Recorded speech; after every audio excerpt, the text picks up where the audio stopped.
Guys, we're back again for another one of our shipping videos. We didn't have one last week, but I hope you saw the video that we recorded, myself and Kim sitting down talking about the Emerald Tour. And it was a lot of fun getting her in and doing a video together.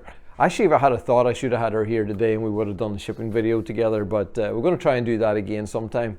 Yeah, if you haven't already seen that, go back and watch that video. It was we put that out last Friday. Just talking about myself and Kim's idea and behind the music tour and what we've got planned for this year. And we are doing the music tours again.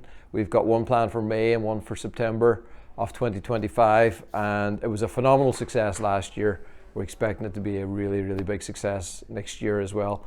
So yeah, maybe if you're interested in coming to Ireland, come and be part of it. But the shipping video, what it's all about, is it's a great way for us here as a company to be able to see all our work together in one collection. So every week we pull all the guitars that we've completed onto this rack, and we put the names and the locations up there. And the names and the flags are actually both very important. One, it's great to see the variety of countries that we ship to. You know, this week we've got England, we've got the USA, Germany, we've got Canada, another one in Germany, and we've got Norway. So it's just really exciting to think about our guitars. You know, we're building guitars here in this little remote corner of Ireland and literally shipping them right around the world. So it's always a very encouraging thing for us. For you guys watching on, for many of you, it's the first time you get to see this guitar that you dreamt up on our 3D builder maybe 2 months ago, and finally you're getting to see it as a finished item. So yeah, it's been a really nice way to engage with both our guitars and our customers. So hopefully you enjoy it. And this week it's a very nice lineup. I've got one very clear favorite in this lineup this week, and I'm not going to say what it is, so you can start guessing in advance. But there's one guitar that really stands out to me, and I love it. But I love all the guitars, obviously. And we've got a special guest that's departing for the second time here. We have Rosie. Rosie is in our shipping video this week, and I'll tell you a little bit more about that. That's a guitar that has got an important part in the Emerald Guitars history, because it even features in our book. Rosie's been back for a little visit and heading back to her owner very, very soon. So let's jump in and look at guitars. So the first one is going out to Paul, and Paul's not that far away. We're only going across the water to England for this one. And Paul has chosen an X10 model. So talking about the model first of all, the X10, when I designed this, I think probably 7 years ago now, I wanted to build a guitar that was a really nice crossover between the acoustic and electric worlds. So very much still an acoustic guitar, but with a slightly smaller body, really nice contoured body, and with a slightly slimmer neck. So the profile on the neck is a nice slim C profile. It's a little bit slimmer front to back than say on the X20 or the X7, and also has a narrower nut width. So it's a 1 11/16 nut width, but it's very, very comfortable. Real nice fast neck. The other thing we've got here is the extended neck access. So this is one of the guitars that we first really started to study the idea of removing any kind of heel from it. And the extended neck access gives you access obviously right up into the upper frets. But with the way we mold this, by removing a section doesn't make it weaker, it actually makes it stronger, because the way the carbon joins here creates this straight section. It actually takes a lot of the bending forces out of that whole area, and it makes a very, very strong structure, and also makes it quite light. So it's a win-win situation on the extended neck access. It's got this really generous rib bevel here, helps the comfort when it's sitting against your body. The forearm bevel, just the overall contours of this guitar make it very, very comfortable. Then there was the pickup system. This is the first guitar that we started adding the 13 pin output on, and I started using the Crevo humbucker. So it's got a really nice suite of pickups. It's been very popular over the years. This one is fully equipped. It's got the Crevo humbucker. It's got the adjustable saddles here, the Graphtec adjustable saddles, which each saddle is an individual pickup, and then, as I say, it's got the 13 pin. Now, control wise, we have volume control for the piezo, and it's got a push pull, which is like a mid and dark setting on. It's like a preset EQ on there on the piezo. You've got your magnetic volume control, and then you've got your MIDI volume control. So very, very simple that way. This switch takes you between piezo and magnetic only. This switch takes you between magnetic and piezo sounds and MIDI sounds and both. And this is your patch up, patch down if you're changing your patches for your 13 pin out. So yeah, very, very versatile. You can blend and dial in the sounds, blend in between all the pickups really nicely.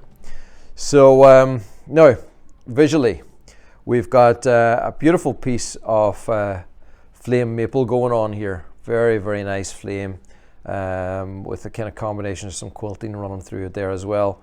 But has a lot of movement. You really can see that holographic movement as you tilt it from side to side.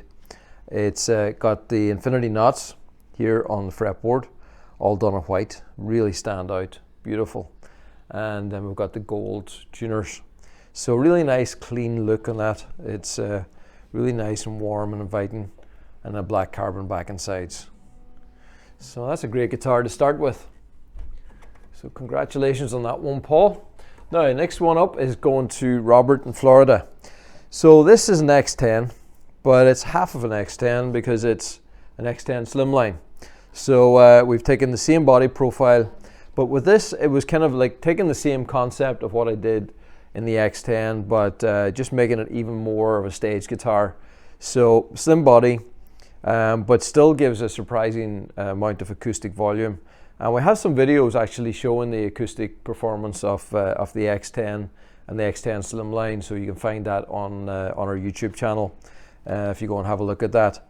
But it's absolutely stunning guitar here in vibrant red, with the red over, and I don't know what this veneer is, but we'll caption that. I need to double check that because it's it could be, I'm guessing black limba, but I may be wrong.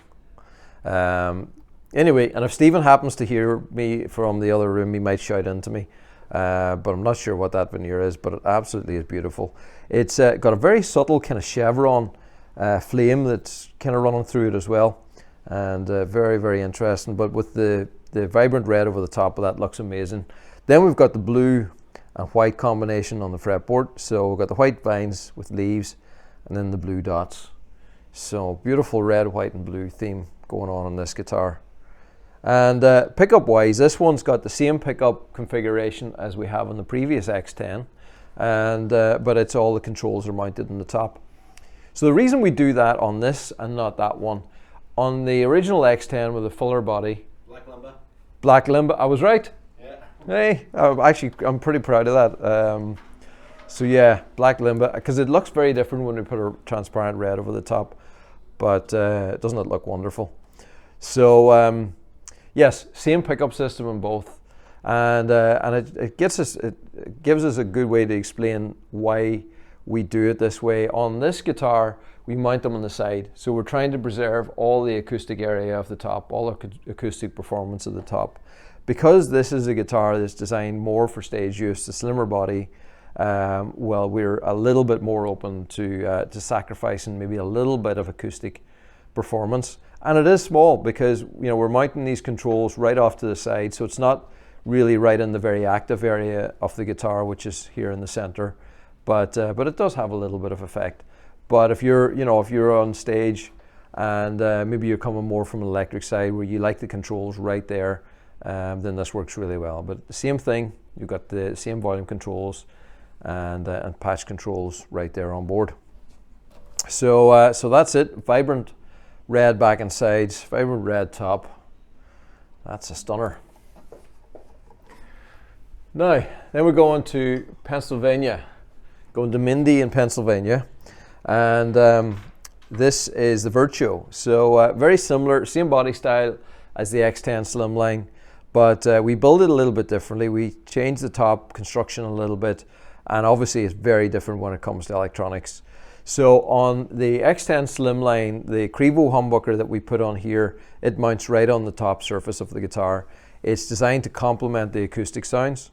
This is very different in that we're using Fishman Fluence humbuckers. They're designed really to contrast to the acoustic performance of the guitar. So it gives you very much an electric sounding guitar, and it's a great contrast, or if you can blend them together, you know, using the piezo blending with the electric pickups. And this is a great guitar, very versatile guitar. It gives you a fully functioning electric guitar, a fully functioning acoustic guitar.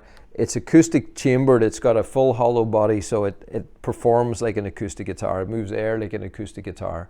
So that's really important when it comes to the piezos. It's quite different than just having piezo saddles in a solid body guitar. And then again, for the added fun, you've got that 13-pin output.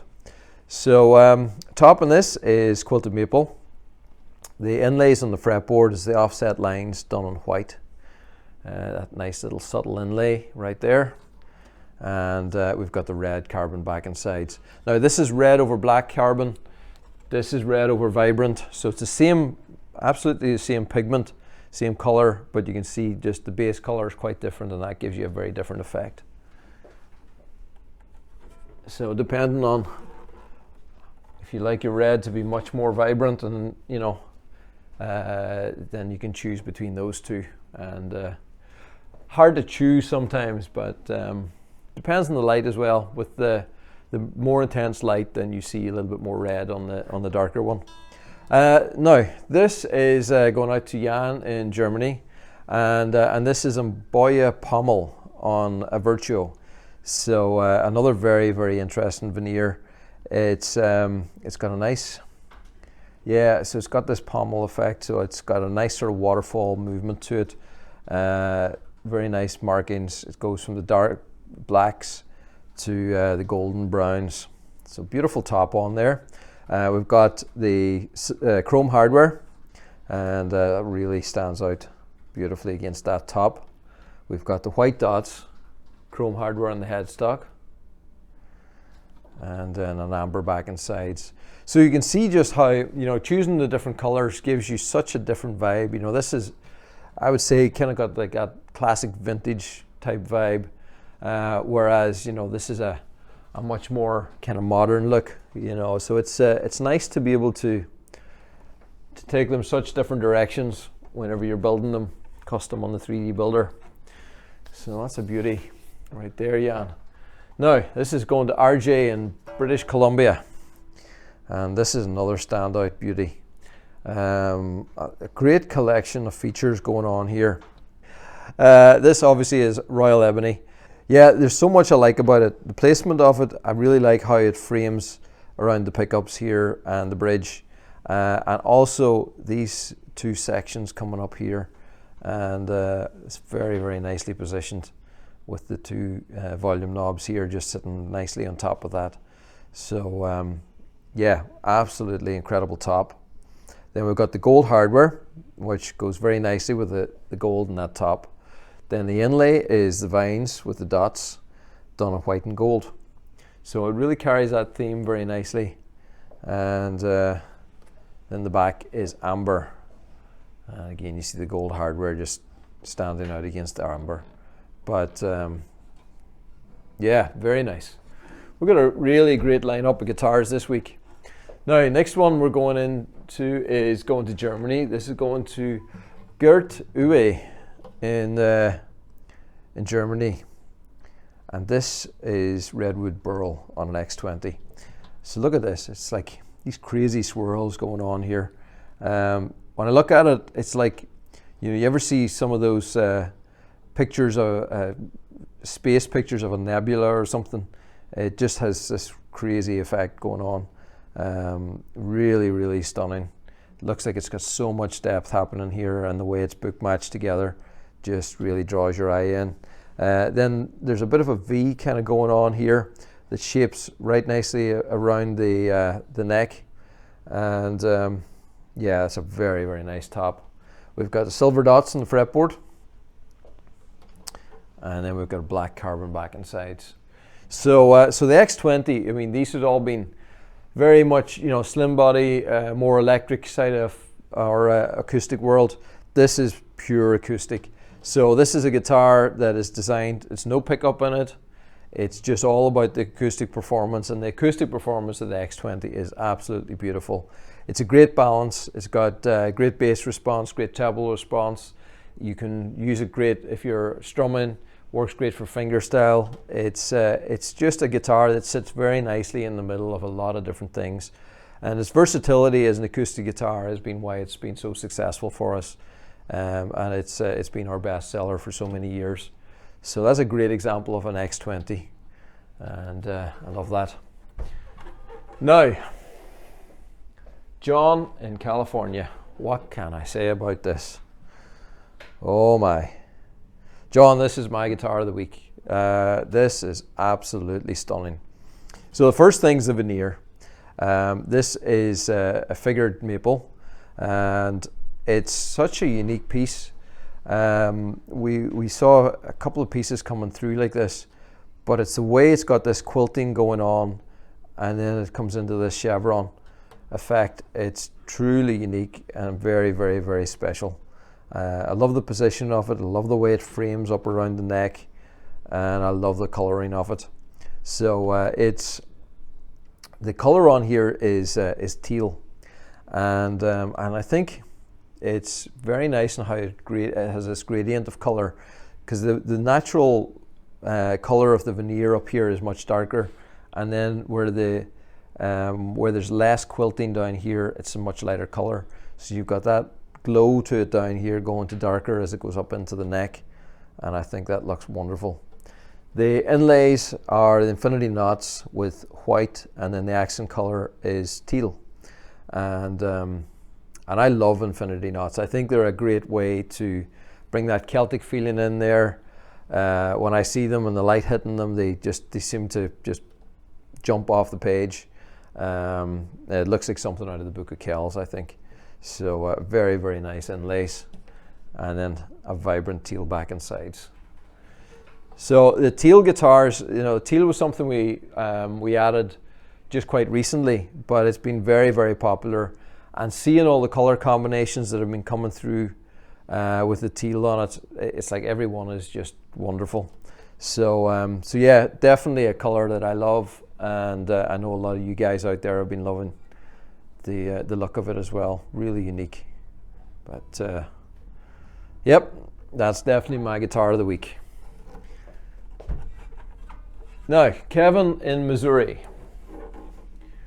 So Kevin, you have designed what used to be my profile picture for quite a long time. So there's something about an X7 in black carbon, or sorry, not an X7, an X27 string in black carbon. I think it's just, there's something just a little bit more sinister about a 7 string, and then just in black carbon it just looks amazing. So I had for a long time had a picture of me holding a black 7 string like this as my profile picture on Facebook, and I just love the look of it.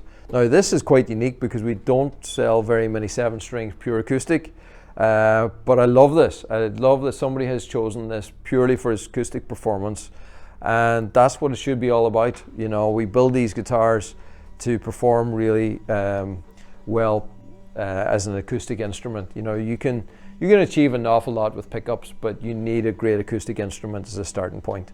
And the reason that we designed the 7 string with a fan fret is because of really getting the best acoustic performance out of the instrument. When you've got that extra low B, what you want is you've got a slightly heavier string here, but you want a lot of tension and power in it. So if we just had a standard scale length, you'd either end up with it being too tight in the trebles or too loose on the bass side, depending on what scale you chose. So having this running 27 to 25 and a half, we just find it's a really nice balance point. You get a lot of power in that low B. You still have the trebles at the same kind of scale length as you'd be used to, and it works really, really well. So stunning guitar in its simplicity. You know, this is the purest form of an emerald. It's black carbon fiber that we build all our guitars from, without any color or anything on it. No pickup added, just beautiful acoustic performance, great ergonomics, and that's another great guitar today. Now, Ed in South Carolina. So, Ed has also gone for an X27 string, and so this one's a little bit different. So instead of just the black carbon, so it's the same heart. I'll talk to you about the differences. So this guitar would have the same black carbon construction, but we put this very thin veneer over the top. So the veneer starts off at about 0.6 of a millimeter thick. Whenever we finish processing it, we bring it right down to about 0.3 of a millimeter thick, or maybe a little bit thinner in some areas. So we take a lot of that veneer away, and so it's a very, very thin top, but it gives you the beautiful look. So this is quilted maple, and it's been dyed purple. So purple quilted maple is a wonderful thing. The pickup system in this as well, we've got the adjustable bridge rather than the solid fixed bridge we had in the previous one. The adjustable Graphtec piezos, and we've got K&K Pure Minis inside, and 2 volume controls to blend between them. The inlay, I love the inlay here. We've got a black rose. So it's a Celtic rose and black and black. So a lot of times we have a different color for the rose and for the stem, but all done in black is very intriguing, very nice. Black hardware, and then we've got purple carbon back and sides.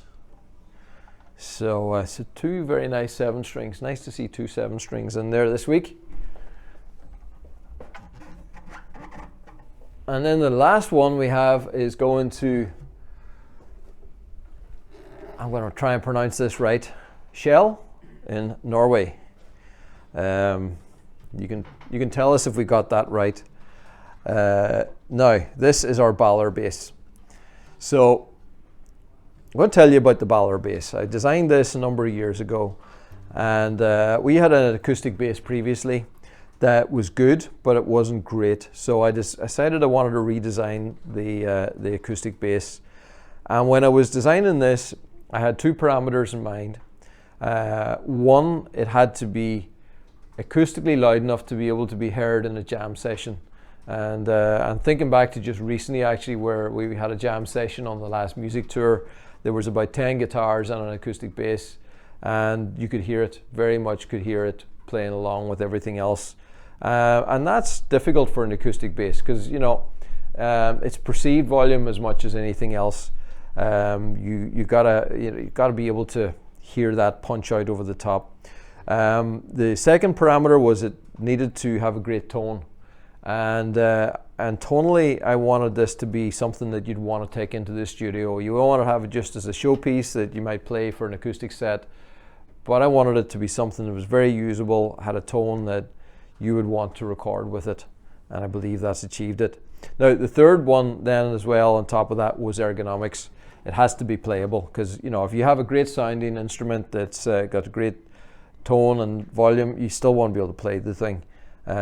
So with that very contoured back and sides, we were able to shape it into something that is totally defies its size in terms of feel. You know, this is a large instrument, but whenever you sit and play this, it really feels quite comfortable. So so that's it. It's a beautiful 4-string Balor. They have a great punch and performance. We love building them. We're going to be building a lot more of them. We're doing some relaunch on that in the near future. And this is a 4-string version. We've got it in a 5 and soon to have it in a 6.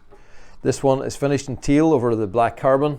So you see the difference in that teal when you do it on the black carbon as opposed to the vibrant. But a very, very nice instrument. This one's got the Graphtec adjustable piezos and K&K Pure Minis inside, or K&K Pure Bass, I should say. Actually, it's a different pickup that we use inside for the Balor. So that's our lineup for this week of custom guitars. So a nice varied lineup of instruments going to a varied number of different places around the world, and we love doing that. Now, last one we're going to talk about. It's a very special guitar for so many reasons. This guitar was sent back to us to have a little bit of paint work adjusted on it. There was, it's difficult when you're doing a custom guitar like this to have there was just a couple of little things we wanted to tidy up, and we did that for John. A couple of little dings that it had along the way. We wanted to bring it back to its former glory. But this is a special piece that was painted by Phil Atkinson. He did this wonderful airbrush artwork. So you'll see Rosie there, Rosie the Riveter. And this was to commemorate John's time in the Air Force and his father's time in the Air Force. And I think that was his father's patch. Yeah, very, very nice. Has got a lot of meaning and purpose behind it. And you see it's got like the aircraft rivets kind of going on there.